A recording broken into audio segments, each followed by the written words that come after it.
অতীতে সৃষ্টি হয়েছে, বর্তমানে সৃষ্টি হচ্ছে, ভবিষ্যতে সৃষ্টি হবে। একটাই মাপকাঠি দ্বারা আমরা মাপবো। এটা মাপ করার জন্য কোনটা মদ আর কোনটা মদ না সেটা চিহ্নিত করার জন্য আপনাকে মৌলবি হতে হবে। একটা মাপকাঠি বলে দিলাম যে যে বস্তু বেশি পরিমাণে খেলে বিবেকের ক্ষতি হয়ে যাচ্ছে। আপনি হয়তো কোনো একটা জিনিস পেয়ে গেলেন যেটা আপনি কোনোদিন চিনেন না, জানেন না, কিন্তু আপনি খেতে খেতে দেখছেন যে আপনার বিবেক মাতাল হয়ে যাচ্ছে, সেটাকে আপনি নিজে নিজেই মদ হিসেবে চিহ্নিত করবেন। وَنُنَزِّلُ مِنَ الْقُرْآنِ مَا هُوَ شِفَاءٌ وَرَحْمَةٌ لِّلْمُؤْمِنِينَ وَلَا يَزِيدُ الظَّالِمِينَ إِلَّا خَسَارًا. هدي محمد صلى الله عليه وسلم وشر الأمور محدثاتها وكل محدثة بدعة وكل بدعة ضلالة وكل ضلالة في النار. أما بعد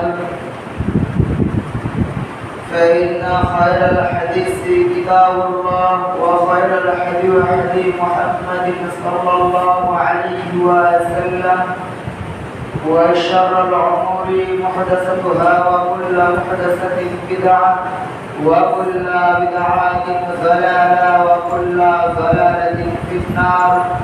أما بعد أعوذ بالله من الشيطان الرجيم.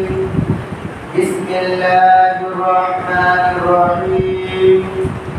قاف والقرآن المجيد بل عجبوا أن جاءهم منذر منهم فقال الكافرون هذا شيء عجيب أئذا متنا وكنا ترابا ذلك رجع بعيد قد علمنا ما تنقص الأرض منهم وعندنا كتاب حفيظ بل كذبوا بالحق لما جاءهم فهم في أمر مريج أفلم ينظروا إلى السماء فوقهم كيف بنيناها وزيناها وما لها من فروج والأرض مددناها وألقينا فيها رواسي وأنبتنا فيها من كل زوج بهيج تغفرة وذكرى لكل عبد منيب ونزلنا من السماء ماء مباركا فأنبتنا به جنات وحب الحصيد.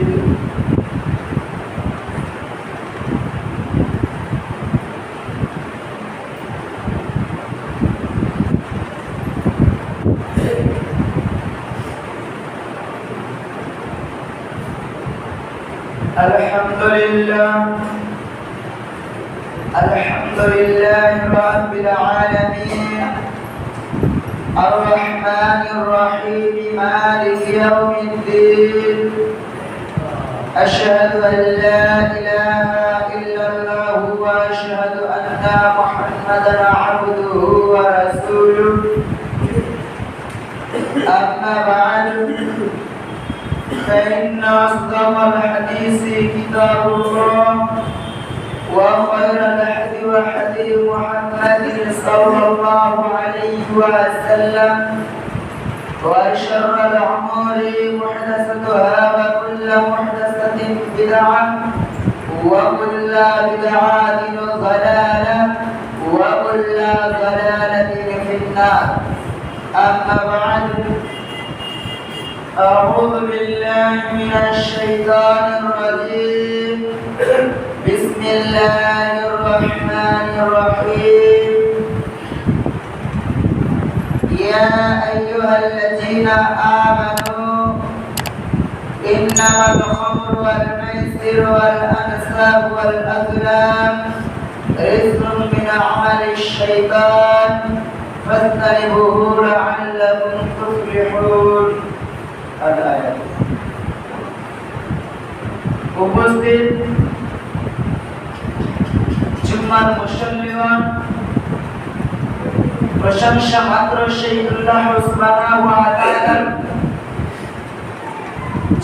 আমাদেরকে সর্বশ্রেষ্ঠ করে সৃষ্টি করেছেন, এনার প্রশংসা করে কোনোদিনই শেষ করা যায়নি, যাবেও না। তাই তিনার শেখানো সংক্ষিপ্ত ভাষায় শুকরিয়া জ্ঞাপন করে সকলে বলি আলহামদুলিল্লাহ। এরপরে পরে শেষ নবী হযরত মুহাম্মদ সাল্লাল্লাহু আলাইহি ওয়াসাল্লাম যিনার উপরে অগণিত দরুদ সালাম বিবর্ষিত হোক, সকলে বলি আল্লাহুম্মা আমিন। আল্লাহুম্মা সাল্লি আলাইহি আল্লাহুম্মা বারিক আলাইহি। আজকে আমি আপনাদের সামনে যে বিষয়টি নিয়ে আলোচনা করার ইচ্ছা করেছি, সেই বিষয়টির নাম নেশাদার দ্রব্য পানকারীর অবস্থা।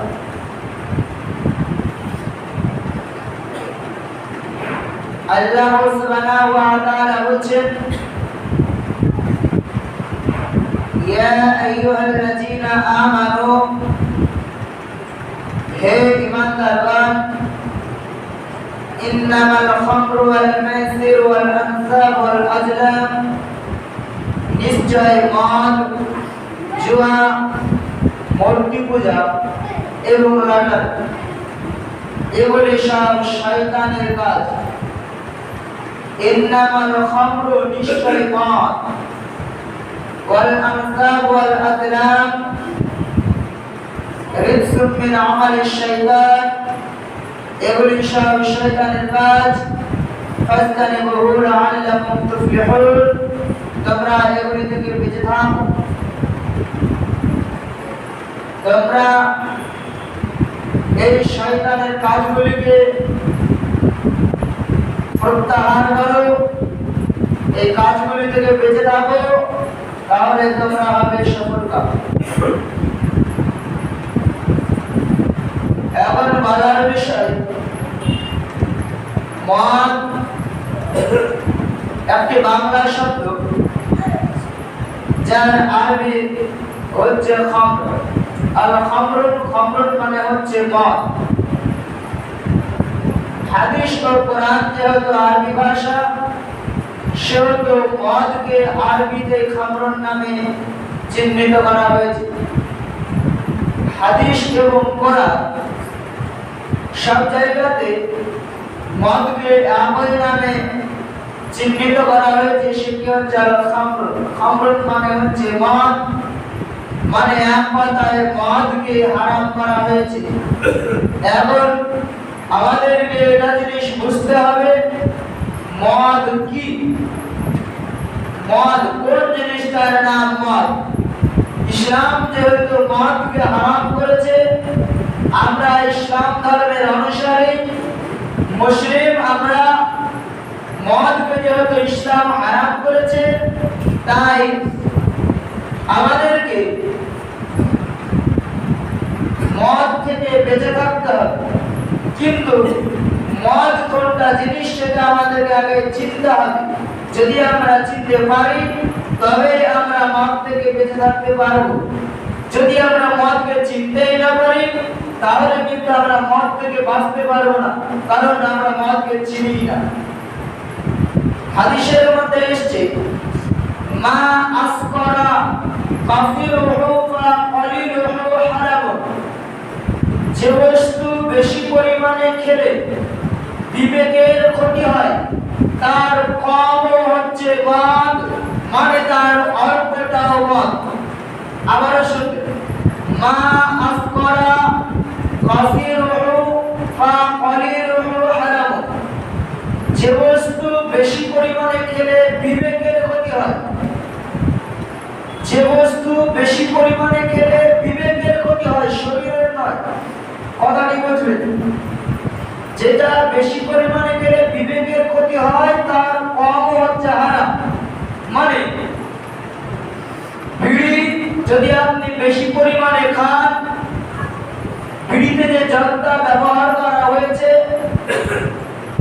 সেটা যদি আপনি বেশি পরিমাণে খান, আর বেশি পরিমাণে খাওয়ার পর যদি আপনি মাতাল হয়ে যান, যদি আপনার হুঁশ হারিয়ে যায়, যদি আপনার বিবেক কাজ না করে, বিবেক যদি অকেজো হয়ে যায়, তাহলে জানতে হবে যে বিড়ি মদের অন্তর্ভুক্ত, অতএব বিড়ি হারাম।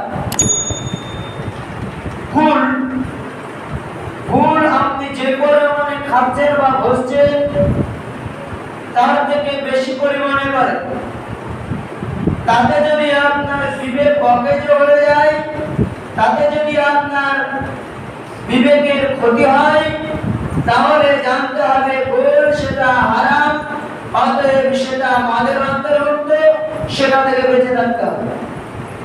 তামাক, গুটখা, খৈনি যত কিছু আছে সেগুলি বেশি পরিমাণে খেয়ে যদি বিবেকের ক্ষতি হয়, আপনি যে পরিমাণে খাচ্ছেন তাতে আপনার কিছু হচ্ছে না, আপনি পরিমাণটা বাড়িয়ে দিয়ে দেখুন। আমরা কন্টিনিউ প্রতিদিন ভাত খাই, ভাত আমরা পেট ভরে যতদূর আমার পেটে আটে, যতক্ষণ না আমার আর মেশিন কাজ না করে ততক্ষণ পর্যন্ত আমি খেয়ে যাই, কিন্তু আমার বিবেক অকেজ হয় না, আমার হুঁশ ঠিক থাকে, আমার বিবেক অকেজ হয় না, আমি ভুল ভাববো কিনা।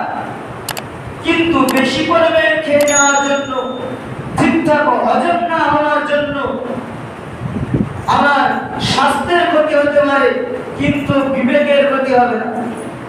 পৃথিবীতে যত খাদ্য রয়েছে যেগুলিকে ইসলাম স্বীকৃতি দিয়েছে সেগুলি আপনি খান, সেগুলি যত ইচ্ছা খেয়ে নেন, যত ইচ্ছা খেয়ে নেন। খেতে খেতে খেতে খেতে আপনার শরীর যদি অসুস্থ হয়ে যায়, আপনার হজম না হওয়ার কারণে, এমনিতেই খাদ্যে কোনো রকম গুণগত মানের কম ও বেশি হওয়ার কারণে, গুণগত মানের ত্রুটি থাকার কারণে আপনাকে হসপিটালে ভর্তি হতে পারে, আপনাকে অপারেশন হতে পারে, কিন্তু সেটা স্বাস্থ্যের ক্ষতি করে, শরীরের ক্ষতি করে, বিবেকের নয়। তাই যে বস্তু বেশি পরিমাণে খেলে, হাদিস বলছে মা আসকারা কাসিরুহু ফা কলিলুহু হারামুন, যে বস্তু বেশি পরিমাণে খেলে বিবেকের ক্ষতি হয় সেটাই হচ্ছে হারাম, সেটাই হচ্ছে মদ। তার মানে অনেকেই যুক্তি দেখায়, অনেকেই মদখোর রয়েছে যারা যুক্তি দেখায় যে তাহলে তো ভাতও হারাম, তাহলে তো চাও হারাম, কারণ যারা চা খায় তারা নিয়মিত খায়, নিয়মিত ওই টাইমে ওদের নেশার মতো চা খায়। তো ওকে যদি একদিনে 10 লিটার চা খাইয়ে দেওয়া হয়, তার কি বিবেক অকেজ হবে? ওর কি বিবেক অকেজ হবে মনে হয়? ওর স্বাস্থ্যের ক্ষতি হতে পারে, ওর এমনি শারীরিক অসুস্থ হতে পারে, কিন্তু ওর কি বিবেক অসুস্থ হয়ে ওর কি ভুলভাল করবে এটা মনে হয়? যদি মেডিকেল সায়েন্স সেটাকে প্রমাণ করে যে হ্যাঁ অরিজিনালি মানুষের বিবেক অকেজ হবে, অরিজিনালি একজন মানুষ মাতাল হয়ে যাবে, তাহলে চাটা মদের অন্তর্ভুক্ত। কিন্তু আজ পর্যন্ত কোন মেডিকেল সায়েন্সের কোন তথ্য আমরা পাইনি যে তথ্য দ্বারা এটা প্রমাণ করে যে কোন মানুষ একদিনে বেশি পরিমাণে চা খেয়ে নিলে তার বিবেকের ক্ষতি হবে। কিন্তু ইসলাম যেগুলিকে মদ বলে স্বীকৃতি দিয়েছে সেগুলি যদি আপনি বেশি পরিমাণে খান তাহলে বিবেকের ক্ষতি হবে, আপনি ভুলভাল বকবেন, আপনার বিবেক অকেজ হবে, আর সেটাকে মদ বলা হয়। ইসলাম এমন একটি মাপকাঠি দিয়ে গেছে যেটা পৃথিবীর সৃষ্টির পর থেকে কিয়ামত হওয়ার আগ পর্যন্ত পৃথিবীতে যত জিনিস তৈরি হবে সে জিনিসগুলিকে আপনি একই মাপকাঠি দ্বারা মাপ করতে পারবেন। ইসলাম একটাই কথা বলে গেছে, যে বস্তু বেশি পরিমাণে খেলে বিবেকের ক্ষতি হয়, মানুষের বিবেক অকেজ হয়ে যায়, মানুষ ভুলভাল বকে, মানুষ মাতালে পরিণত হয়, তার এক ফোঁটাও হারাম। আবারও শুনবেন, তার এক ফোঁটাও হারাম, তার এক ফোঁটাও হারাম। অতএব আপনি যেটাকে বিড়িকে এমনিতেই খাচ্ছেন গুরুত্ব না দিয়ে, সেটা হচ্ছে মদ। যেটা আপনি খাচ্ছেন স্বাভাবিক খৈনি বলে, সেটা হচ্ছে মদ। আপনি যেটাকে খাচ্ছেন ভুল বলে, সেটা হচ্ছে মদ। আপনি যেটাকে খাচ্ছেন পানের সঙ্গে জারদা বলে পান খাচ্ছেন, সেটা হচ্ছে মদ। অনেকেই বলেন যে সাদা আমি পান খাই, জারদা খাই না। দেখুন, সাদা পানও হারাম, কেননা সাদা পানিতে চুন ব্যবহার করা হয়, সে চুনটা হচ্ছে হারাম। সাদা পানিতে সুপারি ইউজ করা হয়, সেই সুপারিটা হারাম। এখন আপনি বলবেন গাছের ফলে কি দোষ করলো? এটা তো একটা গাছের ফল, তাহলে ভেটুল তো গাছের ফল, ভেটুল খান। তাহলে ওই রাস্তায় যেগুলো হয় রাস্তার ধারে এমনিতে ওয়াকেজ গাছ, যেগুলো এমনিতেই ফল, সে ফলগুলোকে খান। তাহলে গাছের ফল মানেই যে খাবে এটা নয়। গাছের এমন এমন ফল রয়েছে যেগুলি ওয়াকেজ, যেগুলি খাওয়ার যোগ্য না, যেগুলি খাওয়ার জন্য নয়, তবে সেগুলিকে আল্লাহ সৃষ্টি করেছে, সেগুলিতে কোনো না কোনো মানুষের উপকার রয়েছে, তবে আপনার খাওয়ার জন্য নয়। আল্লাহ সৃষ্টি করেছে, আল্লাহ আপনার ও আমার কিসের জন্য সৃষ্টি করেছে সেটা আল্লাহ আপনার ও আমার উপকারের দিকে হিসাব করে করেছে, সেটা আল্লাহ ভালো জানে। তবে আল্লাহ সৃষ্টি করেছেই বলে যে খেতে হবে, যদি তাই হয় তাহলে পৃথিবীতে যা আছে তাই খান। পৃথিবীতে অনেক জিনিস আছে, ভেড়লি আছে, রাস্তার ধারে যেগুলো ওয়াকেজ গাছ হয়, নোংরা যে গাছগুলো হয় যেগুলো কোনো কাজে লাগে না, খান। তাহলে গাছের ফল মানেই যে খাবো, গাছের পাতা মানেই যে খাবো এটা নয়। যদি তাই হয় ওই যে মান যেগুলি কচুরি পানা সেগুলিকে খান। অতএব বিবেক দিয়ে যুক্তি দিয়ে ইসলাম চলে না। যদি আপনি চালান তাহলে আপনার যুক্তিতেই হলো কচুরি পানা খান, ওটাও তো একটা গাছ, আল্লাহ এটা সৃষ্টি করেছে। ওই যে পুকুরে যে বাগদা যেগুলো জন্মায় না, পানা, পানাগুলো খান, সেগুলি খাচ্ছেন না। তাহলে খবরদার ইসলামের মধ্যে যুক্তি খাটানোর চেষ্টা করবেন না। ইসলাম যেটা বলেছে যে বস্তু বেশি পরিমাণে খেলে বিবেকের ক্ষতি হয় তার কম হারাম। অতএব পান, বিড়ি, জারদা, খৈনি, গুটকা, তামাক, মদ, এক কথায় পৃথিবীর জগতে আজ পর্যন্ত যত জিনিস সৃষ্টি হয়েছে এবং যত জিনিস ভবিষ্যতে সৃষ্টি হবে, যেগুলি বেশি পরিমাণে খেলে বিবেকের ক্ষতি হবে সেগুলি মদ বলে স্বীকৃত দিতে হবে, সেগুলিকেই মদ বলে চিহ্নিত করতে হবে, সেগুলি খাওয়া যাবে না, কোনো মুসলমান সেগুলিকে ব্যবহার করতে পারে না। যদি করে তাহলে সে ইসলামকে অমান্য করছে, সে আল্লাহ ও আল্লাহর রাসূলকে অমান্য করছে। আল্লাহ রাসূল সাল্লাল্লাহু আলাইহি ওয়াসাল্লাম বলেছেন, কোন ব্যক্তি যদি জেনে শুনে, কোন ব্যক্তি যদি মদকে ভক্ষণ করে তাহলে সে ব্যক্তির উপরে আল্লাহ সুবহানাহু ওয়া তাআলা 40 দিন পর্যন্ত সন্তুষ্ট হবেন না। এখন আপনি যদি আজকে নেশাদার দ্রব্য পান করেন, এখন আপনি যদি আজকে মদ পান করেন, আল্লাহ তাআলা আপনার উপরে 40 দিন অসন্তুষ্ট থাকবেন। এখন আপনি প্রতিদিন বিড়ি খাচ্ছেন, দিনে 4 বার 5 বার করে, এখন আপনার কি অবস্থা? এটাকে ছাড়া যায় না। আল্লাহ তো আপনার উপরে অসন্তুষ্ট।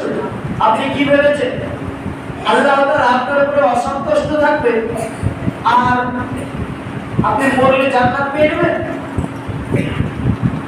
আল্লাহ তাআলা আপনার উপরে অসন্তুষ্ট থাকবে আর আপনি জান্নাত পেয়ে নেবেন? সাধারণত বাড়িতে নিজের বাবা মা যদি নিজের উপরে অসন্তুষ্ট থাকে, নিজের স্ত্রী যদি নিজের উপরে অসন্তুষ্ট থাকে, বাড়ি যেতে ভয় করে। বাড়ি থেকে বেরিয়ে এসেছে, মসজিদে বসে গল্প করতে একটু লেট হয়ে গেছে, স্ত্রী ফোন করেছে তো ভাবছেন বাড়ি থেকে কি না জানি হবে। স্ত্রী আপনার উপরে রেগে আছে, অসন্তুষ্ট আছে, বাড়ি যেতে ভয় করছে।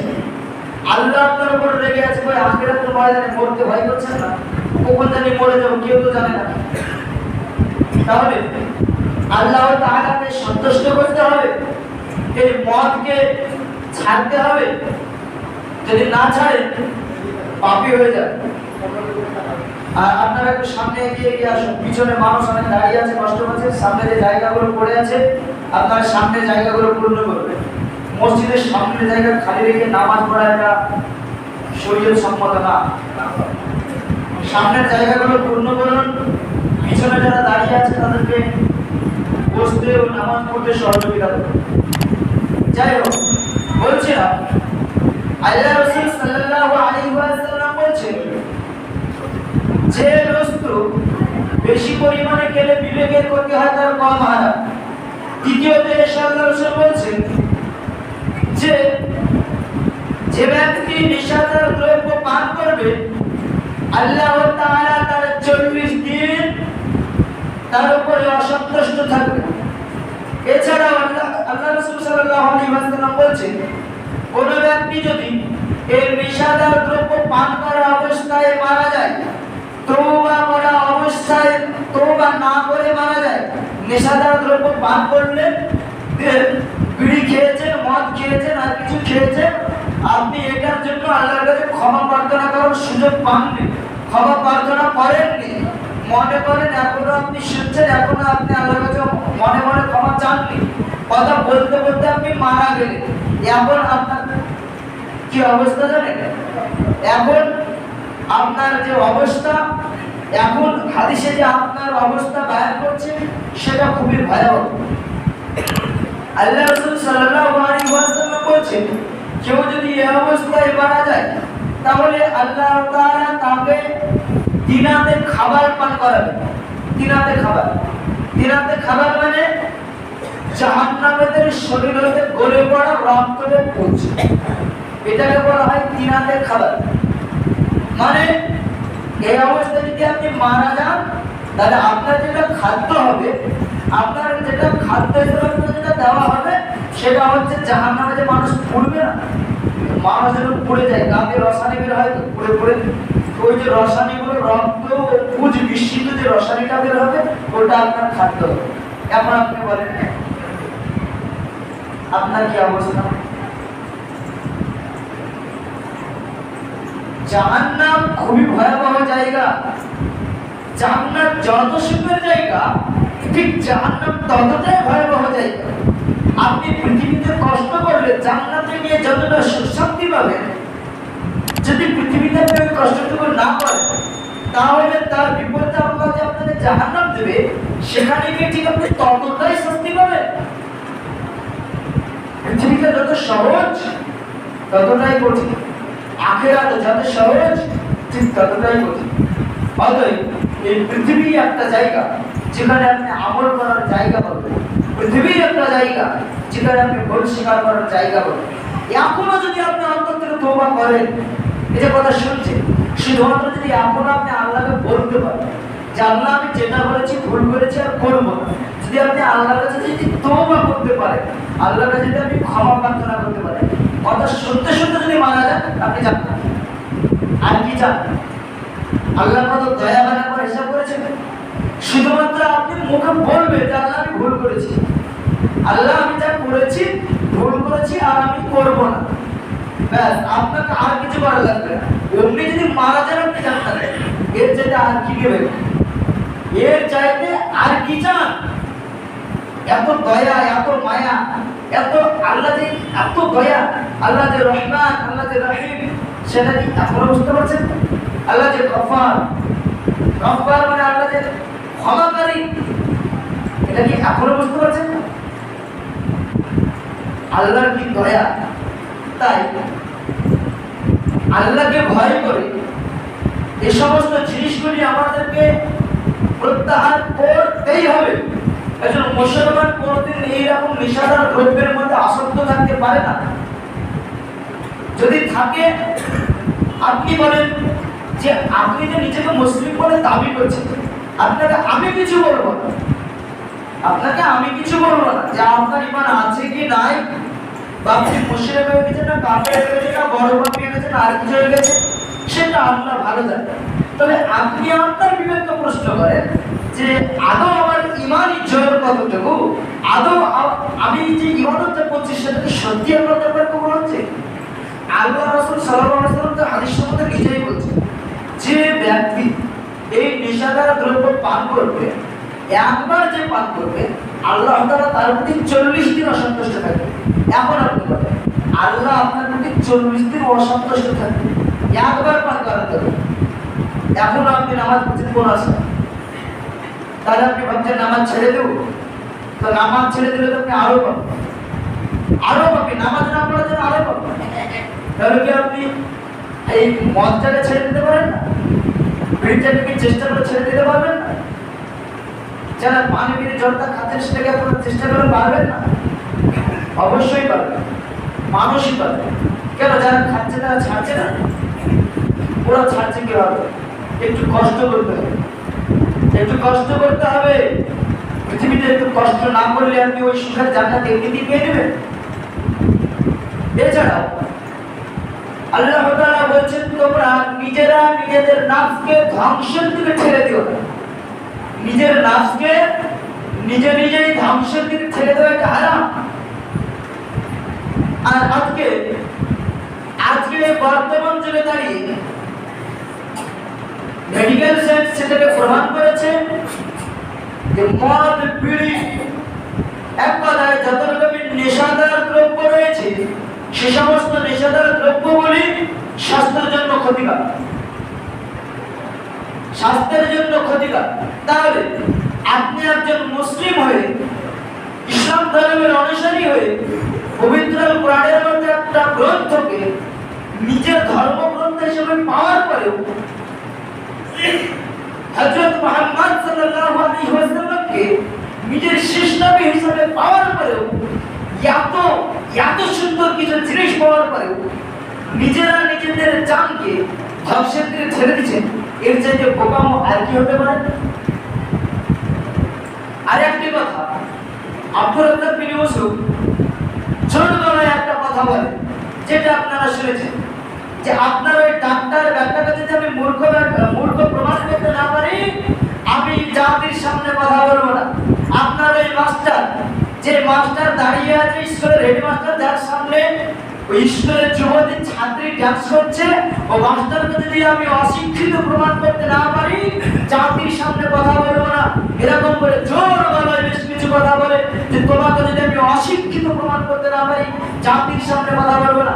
যার চাক্ষুষ প্রমাণ দেখবেন, যে ডাক্তার, এমবিবিএস পাস করা ডাক্তার, সে বলছে একজন রোগী গিয়েছে, রোগী ধরেন জটিল অবস্থা, তার পেটের অবস্থা খারাপ, রোগীর পরীক্ষা করতে করতে এই রোগীর যে গার্জেন তাদেরকে জিজ্ঞাসা করেছে যে রোগী কি খুবই ধূমপান করতেন?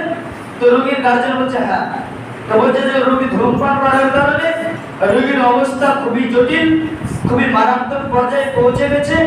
কোন অবস্থাতে এই রোগীকে সঠিকভাবে নিশ্চয়তা দেওয়া যাচ্ছে না, তবে আমরা গর্ব করছি উপরওয়ালা যা করবে করবে, কিন্তু আজকের পর থেকে জীবনে রোগীকে আর ধূমপান করতে দেওয়া যাবে না।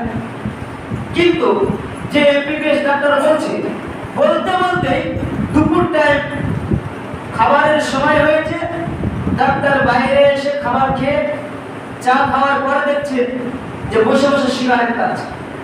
ও ব্যাটা নিজেই বলল যে রোগীকে ধূমপান করানো যাবে না, ওর স্বাস্থ্যের ক্ষতি করেছে, ওর স্বাস্থ্যের অবস্থা ভালো নেই, জীবনে কোনোদিন ওকে ধূমপান করতে দেওয়া যাবে না, করলে ওর অবস্থা বিপজ্জনক। অথচ যে জিনিসটা বিপজ্জনক, স্বাস্থ্যের জন্য বিপজ্জনক একজন ডাক্তার বলছে, অথচ ওই ডাক্তার নিজেই খাচ্ছে। এখন বলেন একজন সুস্থ বিবেকের মানুষ কোনোদিন এটা করতে পারে? তাহলে ও মূর্খ না? ওর মধ্যে শিক্ষা রয়েছে, কিভাবে চিকিৎসা করতে হয় সেটা জানে, কিন্তু ওর বিবেক জাগ্রত নেই, ওর বিবেক ঘুমন্ত বিবেক। ওর একজন সুস্থ বিবেক, একজন সুস্থ মস্তিষ্কের মানুষ করতে এটা করতে পারে, যেটা স্বাস্থ্যের জন্য ক্ষতিকর। আপনি অন্যকে নিষেধ করছেন, জেনে শুনে সেটা আপনি করতে পারেন? আপনি বলেন যে সমস্ত ডাক্তারগুলো এরকম বলে যে এটা স্বাস্থ্যের জন্য ক্ষতিকর করা যাবে না, ডাক্তার নিজেই খায়। এখন আপনি বলেন আব্দুর রাজ্জাক বিন ইউসুফের কথাটা আপনি মিলিয়ে দেন, ডাক্তার আদৌ মূর্খ কিনা, ডাক্তার আদৌ অশিক্ষিত কিনা? তো বলার কথা, আজকের যুগে ডাক্তার কি করলো ওটা আপনার দেখার না, মাস্টার কি করলো সেটা আপনার দেখার না। আপনাকে আপনার কাজটি করতে হবে।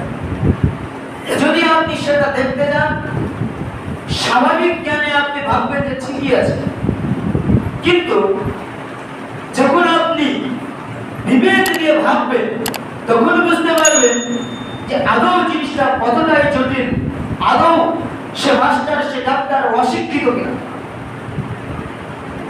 আপনার মেয়েকে আপনি স্কুলে পাঠিয়েছেন, আপনার মেয়ের যুবক যুবতী একসঙ্গে ডান্স করছে, একসঙ্গে বিভিন্ন রকম তারা কার্যকলাপের মধ্যে নিমজ্জিত রয়েছে। স্কুলের মাস্টার বসে আছে, আশাকর বসে আছে, যার বিবেক ঘুমন্ত বিবেক, যার বিবেক অসুস্থ বিবেক। একজন সুস্থ বিবেকের মানুষ কোনোদিন এমন করতে পারে না। বিন্দাস সবাই করছে, কেউ এটা জিনিস নিয়ে ভাবছে না। কিন্তু ওই রকম করতে করতে আপনার মেয়ে, আপনি যখন দেখলেন সরাসরি আপনার মেয়ে আর একজন ছেলের সঙ্গে হাত ধরে নাচছে, হাত ধরে একসঙ্গে পার্কে ঘুরছে, আপনার বিবেকে বাঁধবে কি? অথচ যে হেডমাস্টার ওখানে বসে আছে, যে মাস্টারগুলো টিউশন পড়ায়, টিউশন পড়াতে পড়াতে স্কুলের ছেলে মেয়েকে একসঙ্গে ট্যুরে ঘুরতে গিয়েছে, ঘুরতে গিয়ে একসঙ্গে ছেলে ও মেয়ে ঘুরছে, বন্ধুর মতো ট্যুরে গিয়ে ঘুরছে, ওই মাস্টারের বিবেক ঘুমন্ত, ওই মাস্টার বিন্দাস আছে, কোনো ব্যাপার নাই। ওই মাস্টারের মেয়েকে একবার বলেন তো ওইভাবে ঘুরতে দিবে? তার মেয়েটাকে দিবে না, কিন্তু আপনার মেয়েটা ঘুরছে, তার বিবেক ঘুমন্ত। তার মেয়েটাকে ওইভাবে আরেকজন ছেলের সাথে হাত ধরে নাচতে দেবে না। আপনার মেয়েটাকে নাচছে, ওর বিবেক ঘুমন্ত। কথা বলে যখন আপনি বুঝবেন, তখন বুঝতে পারবেন আব্দুল রাজ্জাক বিন ইউসুফ কথা বলি কেন বলেছিল। তোমাকে যদি আমি অশিক্ষিত প্রমাণ করতে না পারি, জাতির সামনে কথা বলবো না, কথাটি এমনিতেই বলেনি, সে করতে দেবে না, সে সেটা করবে না, কিন্তু আপনার কাছে করাচ্ছে। আপনিও একজন মেয়ের সঙ্গে গল্প করছেন, আপনিও একজন মেয়ের সঙ্গে ঘুরছেন, কিন্তু আপনার বোনটাকে দেখতে তার সঙ্গে ঘুরতে দেওয়া তো দূরে থাক, শুধুমাত্র আপনার বোন আছে, কোনো একজন অচেনা নাম্বার থেকে ফোন এসেছে, ফোনটা আপনার বোন ধরে ফেলেছে, আপনার সন্দেহ থেকে হলো নাম্বারটি কারণে দেখুন। আপনার বোন স্কুল থেকে আসছিল, আর একজন অপরিচিত ছেলে সেও স্কুল থেকে আসছে, দুজন অপরিচিত, শুধুমাত্র দুইজন হয়তো একে অপরে যাচ্ছে রাস্তায়, দুইজন এক জায়গাতে হয়ে গেছে, আপনি দেখে নিয়েছেন। বাড়তে এসে বলতে ওটাকে ওটা আপনার মেয়েটাকে আপনি দিচ্ছেন না, আপনার বোনটাকে আপনি দিচ্ছেন না, কিন্তু আপনি চলছেন। এবার বলেন আপনার বিবেক ঘুমন্ত কিনা? আপনি বলেন তাহলে ওই মাস্টার, ওই ডাক্তার, ওর বিবেক ঘুমন্ত কিনা? একজন সুস্থ বিবেকের মানুষ সে কোনোদিন এমনটা করতে পারে না। একজন সুস্থ বিবেকের ডাক্তার সে কোনোদিন এই কথা বলছে, রোগীকে নিজে অপারেশন করছে, রানিং অপারেশন করতে করতে 10 মিনিট চা খেতে এসে সিগারেট খেয়ে যায় না, আবার তারপর দেখছে যে রোগীর পেটের অবস্থা, নিজ চোখে দেখছে। তাহলে কে কি করলো সেটার দিকে ভাবনা চিন্তা না করে আদৌ বর্তমান যে অবস্থা, বর্তমান যে সোসাইটির অবস্থা, সেই সোসাইটির দিকে তাকিয়ে নিজের বিবেককে জাগ্রত করার চেষ্টা করুন, নিজে একটু বোঝার চেষ্টা করুন। যদি আপনি চেষ্টা না করেন, তাহলে আমিও বলছি আপনি একজন মূর্খ। যতই আপনি জেনারেল শিক্ষায় শিক্ষিত হয়ে যান, যদি আপনি মাস্টার ডাক্তার হয়ে যান, যদি আপনি আর কিছু হয়ে যান, আপনি মূর্খ। মানে আপনার একটি চলার মতো জ্ঞান আছে, আপনার জ্ঞান আছে, আপনি এমনি শিক্ষিত, কিন্তু আপনার বিবেক ঘুমানো। কারণ একজন সুস্থ বিবেকের মানুষ কোনোদিন এটা করতে পারে। তাই এই যে অবস্থা, বলার বিষয়, মদ, গাঁজা, সিগারেট, জর্দা, খৈনি, গোল, তামাক, গুটখা ইত্যাদি থেকে শুরু করে যত কিছু রয়েছে, যত কিছু অতীতে সৃষ্টি হয়েছে, বর্তমানে সৃষ্টি হচ্ছে, ভবিষ্যতে সৃষ্টি হবে, একটাই মাপকাঠি দ্বারা আমরা মাপবো। এটা মাপ করার জন্য কোনটা মদ আর কোনটা মদ না সেটা চিহ্নিত করার জন্য আপনার মৌলবি হতে হবে না। একটা মাপকাঠি বলে দিলাম যে যে বস্তু বেশি পরিমাণে খেলে বিবেকের ক্ষতি হয়ে যাচ্ছে। আপনি হয়তো কোনো একটা জিনিস পেয়ে গেলেন যেটা আপনি কোনোদিন চিনেন না, জানেন না, কিন্তু আপনি খেতে খেতে দেখছেন যে আপনার বিবেক মাতাল হয়ে যাচ্ছে, সেটাকে আপনি নিজে নিজেই মদ হিসাবে চিহ্নিত করবেন। তাই যে বস্তু বেশি পরিমাণে খেলে বিবেকের ক্ষতি হয় সেটাই হচ্ছে মদ, অতএব সেটা থেকে বেঁচে থাকতে হবে। কিন্তু মূর্খের মতো এটা বলবেন না যে চাও তো খাই, টাইমটা নেশা, খবরদার এটা বলবেন। অনেকে বলছে যে তাহলে তো ভাত বেশি খেয়ে নিলে হজম হয় না, অসুস্থ হয়ে যায়। আরে ভাত বেশি খেলে স্বাস্থ্যের ক্ষতি হয়, ভাত বেশি খেলে শরীরের ক্ষতি হয়, কিন্তু বিবেকের ক্ষতি হয় না, এটা যেন বুঝতে রাখবেন। আর হাদিস বলছে মা আকবরা কাকিবহু কাফারিরু হারামুন, যে বস্তু বেশি পরিমাণে খেলে বিবেকের ক্ষতি হয়, শরীরের নয়। যে বস্তু বেশি পরিমাণে খেলে বিবেকের ক্ষতি হয় তার হারাম, অতএব সেটাই হারাম, সেটা থেকে বেঁচে থাকতে হবে। মুসলিম হিসাবে কি কি করবে সেটা না দেখে বর্তমানে মেডিকেল সায়েন্স যেহেতু এটা আমাদের প্রমাণ দিচ্ছে যে নেশাদার দ্রব্য মদ সেগুলো স্বাস্থ্যের জন্য ক্ষতিকর। অতএব আল্লাহ তাআলা বলছেন নিজের নাফসকে ধ্বংসের দিকে ঠেলে দিও না, ছেড়ে দেওয়া হারাম। অতএব এই সমস্ত কাজ থেকে বেঁচে থাকতে হবে, মদ জুয়া থেকে বেঁচে থাকতে হবে, সমস্ত কাজগুলি থেকে বেঁচে থেকে আল্লাহর সন্তুষ্টি কামনা করে, আল্লাহর সন্তুষ্টি অর্জন করে ইবাদত করার চেষ্টা করতে হবে। অবশ্যই আল্লাহ তাআলা আমাদেরকে সন্তুষ্ট হবে এবং আমাদের ইবাদতগুলিকে কবুল করবে। পরিশেষে আমি আল্লাহর কাছে দোয়া করি, হে আল্লাহ, এই নেশাদার দ্রব্য এটার জন্য আমাদের ইবাদত কবুল হচ্ছে কিনা আমরা তুমি ভালো জানো। তবে হাদিস বলছে, হাদিস যা বলছে, হাদিস অনুযায়ী মনে হচ্ছে যে আমাদের ইবাদত কবুল হচ্ছে না। অতএব আল্লাহ, আমরা পাপী তাপী বান্দা, তুমি আমাদের ভুল ত্রুটিগুলোকে ক্ষমা করে আমাদের ভুলে করা ইবাদতগুলিকে নেকিতে পরিণত করো, আমিন। হে আল্লাহ, তুমি আমাদেরকে এই নেশাদার দ্রব্য বর্জন করে সুস্থভাবে সঠিকভাবে ইবাদত করে জান্নাত হাসিল করার তৌফিক দান করো, আমিন। হে আল্লাহ, আমাদের সঠিকভাবে ইসলাম বোঝার তৌফিক দান করো, আমিন। اللهم صل على محمد وعلى ال محمد كما صليت على ابراهيم وعلى ال ابراهيم انك حميد مجيد. اللهم بارك على محمد وعلى ال محمد كما باركت على ابراهيم وعلى ال ابراهيم انك حميد. يا ايها الذين امنوا اتقوا الله حق تقاته ولا تموتن الا وانتم مسلمون. হে মানুষ, তোমরা যারা ঈমান এনেছো, আল্লাহকে ভয় করো, ঠিক যতটুকু ভয় তাকে করা উচিত। আল্লাহর কাছে সম্পূর্ণ আত্মসমর্পণকারী না হয়ে তোমরা কখনো মৃত্যুবরণ করো না।